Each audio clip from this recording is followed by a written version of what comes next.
नमस्कार दोस्तों, स्वागत है अपना यूट्यूब चैनल ग्रीन ग्वाले भूपेन पे। जैसे आप सामने स्क्रीन पर देख रहे हैं, एक जो फलदार पौधा रखा हुआ है और ये नींबू का पौधा है।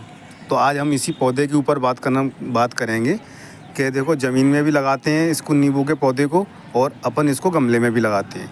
तो आज अपन इस वीडियो के माध्यम से आपको हम ये बताएँगे कि ज़मीन में लगाए हुए पौधे में क्या देखभाल करना चाहिए और गमले में लगाते हैं जब, उसमें क्या देखभाल करना चाहिए। तो इसी वीडियो के माध्यम से आप वीडियो में बने रहें, तो आगे मैं आपको बताता हूँ। जैसे जो सामने स्क्रीन पे हैं, तो इस प्रकार से अगर जैसे मैं लगाता हूँ अपने गमलों में पौधों को, जैसे ये प्लास्टिक के गमले में लगा हुआ है एक जी नींबू का पौधा, और एक जो सीमेंट के में लगा हुआ है।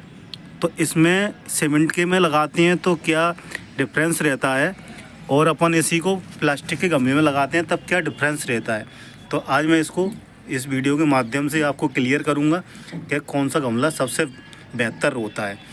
सबसे पहले तो थोड़ी सी इन्फॉर्मेशन ये दे देता हूं कि यदि आप भी नींबू का पौधा लगाना चाहते हैं या फिर आपके पास भी नींबू का पौधा लगा हुआ है घर पे अपने टेरेस गार्डन में, तो यदि आपकी नींबू में नींबू नहीं बनने हैं, देखो इस प्रकार से नींबू आते हैं गुच्छों में। जो मेरी बताई हुई टिप्स को ध्यान रखेंगे, जब मैं बताऊंगा उस प्रकार से आप भी अपने पौधे की, नींबू के पौधे की या फलदार कोई सा ही पौधा हो अपने पास, उस प्रकार से केयर करेंगे तो इस प्रकार से गुच्छों में नींबू आएंगे। देखो इधर ये गुच्छा ये लग रहा है, और इसी प्रकार से यहाँ भी नींबू आ रहे हैं, और कई नींबू कई आ रहे हैं, छोटे छोटे छोटे बड़े। देखो एक जो छोटा सा आ रहा है। इस प्रकार से नींबू, आपके नींबू के पौधे में भी इस प्रकार से नींबू लगेंगे, इस प्रकार से छोटे छोटे। ये मेरा एक चाइना मौसम्बी का है। देखो आप भी देख सकते हैं कि चाइना मौसम्बी है। इस प्रकार से मैंने भी केयर की थी, मैंने आपको अभी वीडियो के माध्यम से बताया था, इसी वीडियो में बताया मैंने कि केयर सही तरीके से करी जाए तो फ्रूटिंग भी बहुत बढ़िया तरीके से होती है। देखो गुच्छों में आ रहे हैं, हर एंगल से दो दो तीन तीन लगी हुई हैं चाइना मौसम्बी। देखो जी कुछ बड़ी भी है इस प्रकार से, और कुछ छोटी भी हैं, हर जगह पे आपको मिलेंगी। तो जैसे अपन अभी बात कर रहे थे खैर नींबू के पौधे के बारे में, तो मैं अब नींबू पे ले चलता हूँ। जैसे नींबू की सबसे मुख्य है कि अपन नर्सरी से लेके आते हैं नींबू को। सबसे पहला वो है कि जैसे अपन नर्सरी से नींबू लाते हैं तो उसका चयन कैसा करें, पौधा किस तरीके से अपन को ख़रीदना चाहिए नर्सरी से। सबसे मेन बात ये है, अभी नर्सरी वाला अपन को पकड़ा देता है कि अपन जानते नहीं है कौन सी वैरायटी का अपन को नींबू लाना है, वो उसने ग्राफ्टेड है या एयर लेयरिंग से है, कौन सा है। जैसे मैं आपको बताऊंगा इस प्रकार से। जैसा ये नींबू का पौधा है, ये मेरा 20 से लगाया हुआ है। ये 20 से लगाया था मैंने, और करीबन ये 6 से 7 वर्ष हो गई, अब जाके इसमें फ्रूटिंग हुई है। तो मतलब इसमें 6 से 7 वर्ष मेरे को इंतज़ार करना पड़ा 20 से। इसलिए अपन को चयन पहले पौधे का करना चाहिए कि 20 से अगर अपन पौधा लगा लेंगे तो अपन को समय ज़्यादा लगता है, इंतज़ार करना पड़ता है 6 से 7 साल जब अपन को फ्रूटिंग होती है। इस प्रकार से ये मेरा ग्राफ्टेड है, ये मैं नर्सरी से लाया था। इस प्रकार से ये ग्राफ्ट होता है, यहाँ से टहनी से ये ग्राफ्ट जोड़ा जाता है। इस प्रकार से ये ग्राफ्टेड पौधा होता है।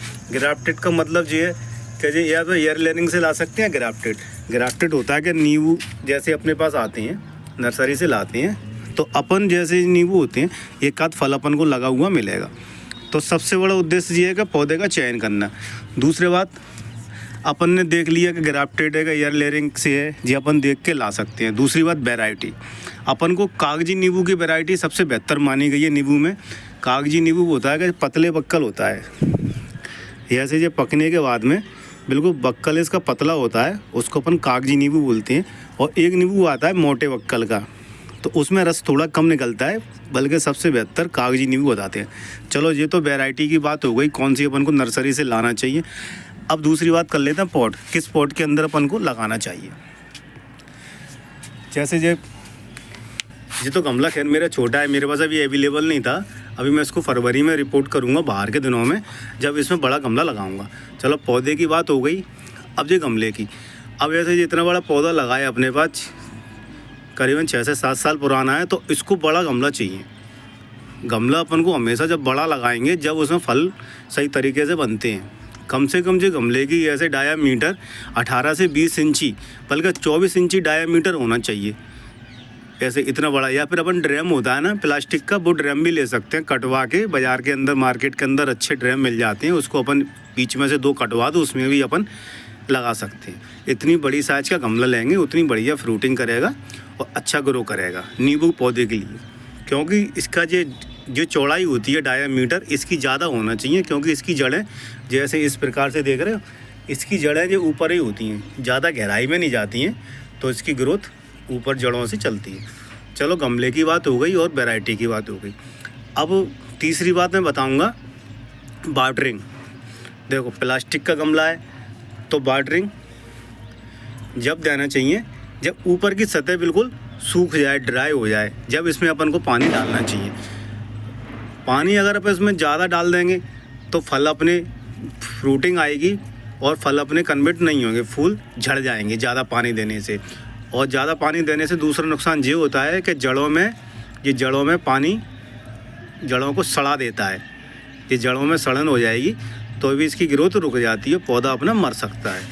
ऐसे इसी प्रकार से ये दूसरा वाला भी लगा हुआ है मेरा, इसमें भी थोड़ा गमला छोटा है, इसमें भी बड़ा गमला लगाएंगे, लेकिन फिर भी छोटे गमले में क्या करता हूँ मैं निकाल के इसकी जड़ें काट देता हूँ मैं, दोबारा इसको रिपोर्ट इसी गमले में कर देता हूँ। या तो अपन को ये करना पड़ेगा, या फिर जड़ें अगर अपन इसकी नहीं काट सकते तो अपन इसको बड़े गमले में लगा सकते हैं। ठीक है जी, गमले की बात हो गई, किस प्रकार का गमला अपन को लेना चाहिए, पानी की बात हो गई। और जब इसमें फ्रूटिंग होती है, फूल आते हैं, फूलों के टाइम पे इसमें ज़्यादा पानी नहीं डालना चाहिए। यदि अपन इसमें ज़्यादा पानी डालेंगे तो फूल जड़ जाएंगे और इस प्रकार से अपना फल नहीं बनेगा। चलो पानी अपन को थोड़ा कम डालना चाहिए। अब जैसे पानी की बात हो गया, फर्टिलाइज़र अपन इसमें गोबर की खाद डाल सकते हैं, बिल्कुल सड़ी हुई गोबर की खाद डाल सकते हैं, और पत्तों की खाद डाल सकते हैं, और वर्मी कंपोस्ट डाल सकते हैं। इसमें मैं तो ऑर्गेनिक खाद डालता हूँ और ज़्यादा केमिकल खाद नहीं डालता, क्योंकि अपन इसको घर में खाते हैं, इसको यूज करते हैं। अभी केमिकल खाद डाल देंगे तो केमिकल को अपन खाएं, केमिकल तो मार्केट में भी मिल जाते हैं, केमिकल खाद डाली हुई नींबू। लेकिन अपन ऑर्गेनिक तरीके से मैं तो ये भी बताऊंगा किसान भाइयों के लिए भी कहूँगा कि ज़्यादा केमिकल खाद ना डालें, अपने ऑर्गेनिक तरीके से बगीचा बागवानी करें, वो अपने स्वास्थ्य के लिए भी अच्छा रहता है और पर्यावरण के लिए भी अच्छा रहता है। तो हमेशा ऑर्गेनिक खाद पर ध्यान दीजिए। केमिकल खाद बीमारियों को 17 बीमारियों को पैदा करता है, शरीर के लिए नुकसानदायक होता है। ठीक है, खाद की बात हो गई। अब इस प्रकार से अगर आपने भी अगर इस प्रकार से देखभाल करी अपने नींबू के प्लांट की, तो आपका भी इतना हरा भरा नींबू का प्लांट होएगा। इस प्रकार से छोटे छोटे नींबू भी बनेंगे, बड़े भी नींबू बनेंगे, और इस प्रकार से गुच्छे में भी नींबू लगेंगे। तो बस एक छोटी सी वीडियो के माध्यम से मैंने आपको बताया था कि अपने नींबू के पौधे की केयर किस प्रकार से करना चाहिए। आप भी अगर अपने टेरेस गार्डन में छत पे गमलों में नींबू लगा रखा है आपने या लगाने की सोच रहे हैं, तो आप इसी तरीके से देखभाल करेंगे तो आपके भी नींबू का पौधा बढ़िया तरीके से ग्रो करेगा और अच्छी फ्रूटिंग देगा। अगर आपको मेरी वीडियो ऐसी बनाई हुई अच्छी लगती हो तो आप भी अपने दोस्तों में लाइक एंड शेयर करें और मेरे चैनल को सपोर्ट दें और मेरे चैनल को सब्सक्राइब करें। थैंक यू, नमस्ते।